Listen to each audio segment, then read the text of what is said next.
सगळे सोयरे हा जो GR आहे भारतीय संविधानाच्या चौकटीत कुठेच बसत नाही, ना धर्माच्या लॉमध्ये बसतो ना भारतीय संविधानाच्या कुठल्या चौकटीत बसतो।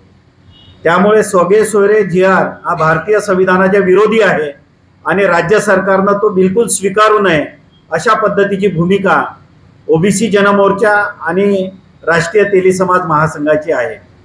सगळे सोयरे GRच्या संदर्भामध्ये जो काही आक्रमकपणा दाखवला जात आहे त्या आक्रमकपणाची फोल आदरणीय लक्ष्मण हाके सर, आदरणीय नवनाथ वाघमारे साहेब आणि ॲडव्होकेट मंगेश ससाने यांनी राज्य सरकारने जी सर्वपक्षीय बैठक घेतली होती त्या बैठकीमध्ये सांगितली सगळे सोयरे GR हा बिलकुल संविधानाला कुठल्याच प्रकारे मान्यता देणारा हा GR राज्य सरकारने काढू नये।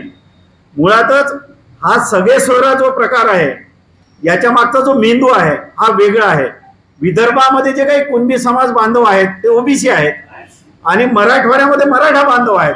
आमच्या विदर्भातल्या मुली मराठवाड्यामध्ये केल्या गेल्या आणि त्यांच्या पत्नीला त्या ठिकाणी निवडून आणण्यासाठी त्यांनी प्रयत्न केला।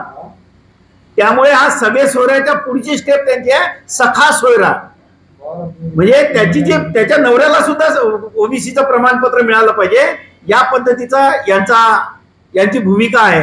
ही अतिशय चुकीची भूमिका आहे। आम्ही हे कदापि होऊ देणार नाही। संपूर्ण महाराष्ट्रातील ओबीसी बांधव, तेली समाज बांधव भारतीय संविधानाच्या चौकटीत राहून आम्ही याला चॅलेंज केलेलं आहे आणि राज्य सरकारनं तिथे एक छानपैकी दडपशाही निर्माण केली। त्यांनी अहवाल पाठवला का ही केसेस तुम्ही स्टँड करू नका, पण आमचं म्हणणं न्यायालयानं ऐकून घेतलेलं आहे।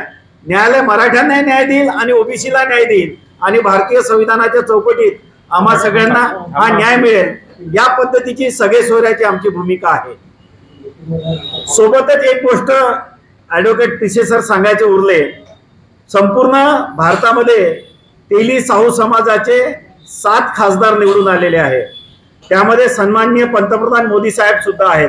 आम्ही 7 तारखेला त्यांना सुद्धा भेटण्याचा प्रयत्न करणार आहोत।